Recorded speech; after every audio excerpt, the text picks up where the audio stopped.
ನಾನು ಬೇರೆ ಪಾರ್ಟಿಯವರು BJP party BJP ಹೊಂದಾಣಿಕೆ ಕುಮಾರಸ್ವಾಮಿ ಯಾರು ಬೇಕಾದ್ರೂ ಭೇಟಿ ಮಾಡ್ಕೊಳ್ಳಿ, ಅವ್ರು ಏನ್ ಬೇಕಾದ್ರೂ ಮಾಡ್ಕೊಳ್ಳಿ. ಈ ಮಂಡ್ಯದ ಮಹಾಜನತೆ ನೀವು ಸ್ವಾಭಿಮಾನಕ್ಕೆ ಗೌರವ ಕೊಟ್ಟು ನಮ್ಮ ಪಕ್ಷದ ಸಿದ್ಧಾಂತ ವಿರುದ್ಧ ಕೂಡ ನಾವು ಮತ ಕೊಟ್ರಿ.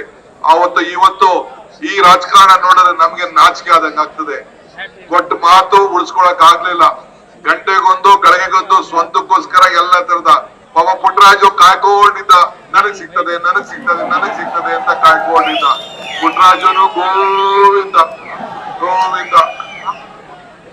ಆಯ್ತಾ. ಈಗ ಬೇರೆ ಇರ್ಲಿ ಆಯ್ತು. ಈಗ ನೀವು ಒಂದು ಕೇಳ್ತಾ ಇದ್ದೀನಿ ನಾನು ಒಂದು ಪ್ರಶ್ನೆ. ಈಗ ದೇವೇಗೌಡರು ಪ್ರಧಾನಮಂತ್ರಿ ಆಗಿದ್ರು, 17 ಜನ ಎಂಪಿಗಳು ಗೆದ್ದಿದ್ರು. ಕುಮಾರಸ್ವಾಮಿ ಅವರು ಒಬ್ರು ಬಿಟ್ರೆ ಈ ಚಲರಾಯಸ್ವಾಮಿನೂ ಸೇರ್ಕೊಂಡು ಎಂಪಿ ಆಗಿದ್ರು. ಎಲ್ಲರೂ ಕೂಡ ದಳ ಬಿಟ್ಬಿಟ್ಟು ಕಾಂಗ್ರೆಸ್ಗೋ ಬಿಜೆಪಿಗೋ ಸೇರ್ಕೊಂಡ್ರು. ಯಾಕೆ ಈಗ ಆಯ್ತು ಅನ್ನೋ ಪ್ರಶ್ನೆ ಆತ್ಮಶೋಧನೆಯನ್ನ ಇವತ್ತು ದೇವೇಗೌಡರು ಕುಮಾರಸ್ವಾಮಿ ಅವರು ಮಾಡ್ಕೊಂಡ್ರು. ಕುಮಾರಸ್ವಾಮಿ ಅವರು ಕಮಲದ ಫ್ಲಾಗ್ ಹಾಕೊಂಡು, ಕೇಸರಿ ಫ್ಲಾಗ್ ಹಾಕೊಂಡು, ದೇವೇಗೌಡರು ಫ್ಲಾಗ್ ಹಾಕೊಂಡ್ರು. ಇವತ್ತು ಏನ್ ನಡೀತಾ ಇದೆ ಅಂದ್ರೆ, ಬದುಕಿದ್ರು ಕೂಡ ನಿಮ್ಮ ಸಿದ್ಧಾಂತದಲ್ಲಿ ಸತ್ತಂಗೆ ಈ ಏನು ಜಾತ್ಯತೀತ ತತ್ವ ಏನ್ ಇಟ್ಕೊಂಡಿದ್ರಿ ಅದು ಇವತ್ತೇ ನೀವು ನೀರಿಗಾಗಿ ಕಳ್ಸ್ಕೊಟ್ಬಿಟ್ರಿ. ನಾನು ಮಂಡ್ಯದ ಸ್ವಾಭಿಮಾನ ಮತದಾರ ಕೇಳ್ಕೊಳ್ಳೋದಿಷ್ಟೇ, ಇವತ್ತು ವೆಂಕಟರಮಣೇಗೌಡರಲ್ಲ ಕ್ಯಾಂಡಿಡೇಟ್, DK ಶಿವಕುಮಾರ್,